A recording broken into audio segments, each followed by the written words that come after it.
deep sea. Like his formidable relative, the Karaka spends most of his time ashore, frequenting the bush along the water's edge, where he lies hidden throughout the day in a hole or under a pile of leaves. His first duty of the evening is a trip to salt water, for he seems to need a thorough wetting once in each 24 hours.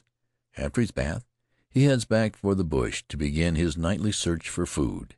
Nearly any kind of edible refuse, a dead fish on the beach, the fallen fruit of a pandanus, a coconut opened by a rat or flying fox, and containing a few shreds of meat. The size of the Karakara can be judged from his shell, which may be as small as a thimble or as large as an orange. The creature inside is marvelously adapted to the life he leads. His soft and muscular body curls into the spiral of the shell and is securely anchored by a twist of the tail. The fore end of the crab, which protrudes from the shell when he is in motion, reminds one of a tiny lobster. The same stalk eyes, the same legs, the same strong claws. When alarmed, he snaps back into his mobile fortress, and you perceive that legs and claws fold into a flat armored barrier, sealing up perfectly the entrance of the shell. Sit still and watch him. Presently the claws unfold cautiously, and he emerges little by little, feelers waving and eyes peering about in a ludicrously apprehensive manner. Finally he gathers courage and starts off for the bush at his curious rolling gait. One might suppose the hermit crab the least social of living things, but in reality he is gregarious and seems to enjoy the company of his friends. They wander in little bands. Often one finds 2 or 3 small ones perched on the back of a larger comrade and enjoying an effortless trip across the beach to the lagoon. One afternoon I came upon 3 of them traveling in single file. The last member of the party, a frail little chap, crunched under the heel of my boot before I saw him. I stopped a moment in regret, and saw that the 2 other crabs were also stopping, warned by I know not what obscure sense that all was not well with their friend. They drew together as they halted, and went through a hasty and obviously anxious exchange of ideas, face to face, with feelers waving nervously. One was reminded irresistibly of a pair of fussy little old gentlemen halted in the street to decide which should do an unpleasant errand. At length one of the 2 settled himself to wait, while the other faced about and shambled off briskly to the rear. A few seconds brought him to what was left of his unfortunate comrade. His eyes seemed to start from his head as he felt over the crushed wreck. A moment later he turned and hastened back even faster than he had come. His arrival had an air of palpitating excitement. I fancied I felt transmitted to me a tiny thrill of horror at the news about to be communicated. This time the 4 antennae fairly vibrated. I imagined the conversation going on an inch above the ground. "My God!" announced the bearer of ill tidings, breathlessly. "Poor Bill is dead." "Bill dead?" exclaimed the other, shocked in spite of his incredulity.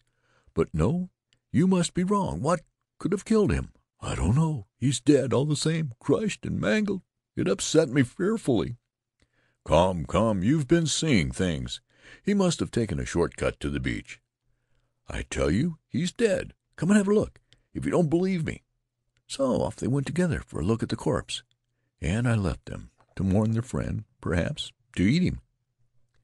If you want to see a curious sight, get a hermit crab some day and pick up half a dozen empty shells of the size to fit him.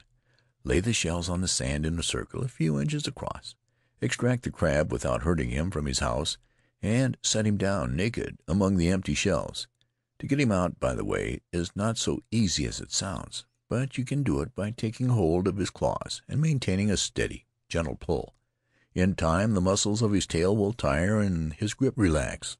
You will be amused when you see his first attempts to walk without his shell, which weighs 3 or 4 times as much as the tenant.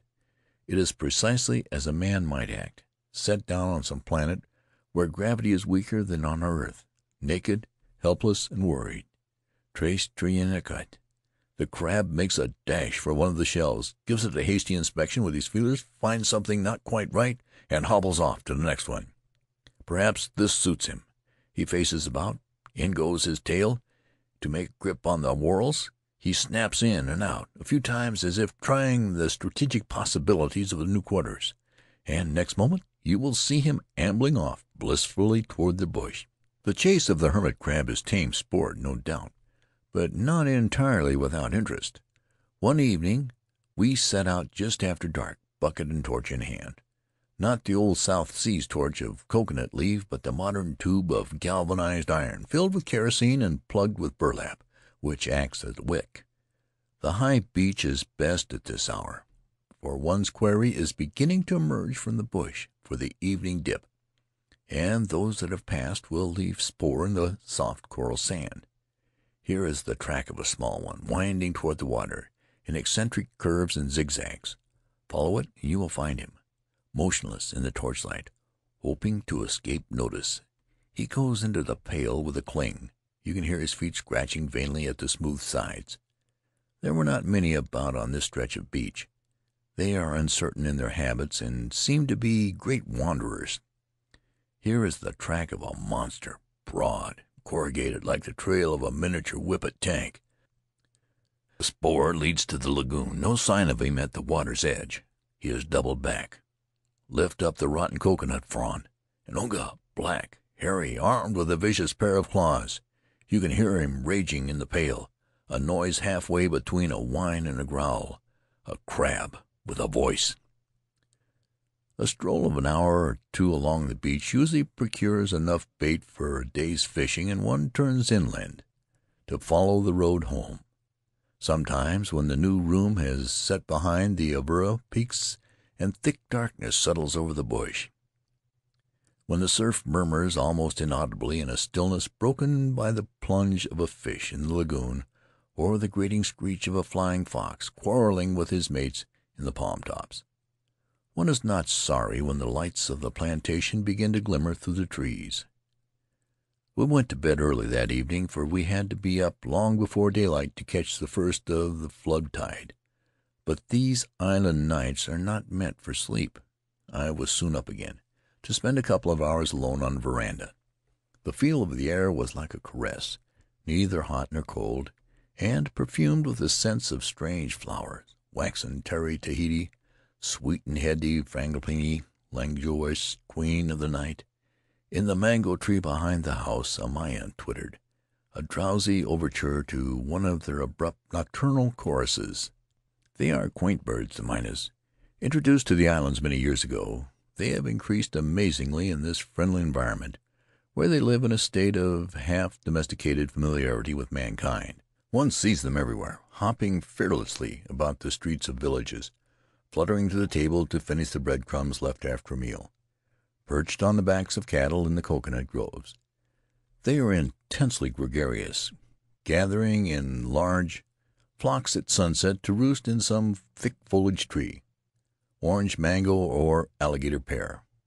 From time to time during the night, with an abruptness and perfect unison that make one suspect the presence of a feathered leader of the orchestra, the 200 or 300 members of the colony burst into deafening song, a chorus which lasts perhaps 20 seconds and stops as suddenly as it began. At last I knocked the ashes out of my pipe and turned in. At intervals before sleep came, I heard the far-off thud of a ripe coconut or the faint slither and crash of an old frond falling from a palm. We were awakened at 3 o'clock by the cook's announcement that coffee was ready. It is a pleasure to live where dressing is only a matter of slipping on a fresh singlet and hitching the peru tight around one's waist. Each man carried a pair of old shoes, for even the leathery feet of a native must be protected before he ventures on the live coral. Half a dozen plantation boys followed us to the beach along a path leading down an avenue of coconuts, the slender boles illuminated by the glare of torchlight. In 5 minutes we were under the dark ironwoods at the water's edge, where the canoes were hauled up. Without waiting for us, the boys plunged into the lagoon, half swimming, half wading toward the reef, torches held aloft in their left hands. The tide was very low. We had only a short paddle to the shallow water on the inner side of the barrier. It was dead calm, ideal weather for the spear, but there had been a storm somewhere to the south. Lines of tall, glassy combers, Faintly visible in the starlight were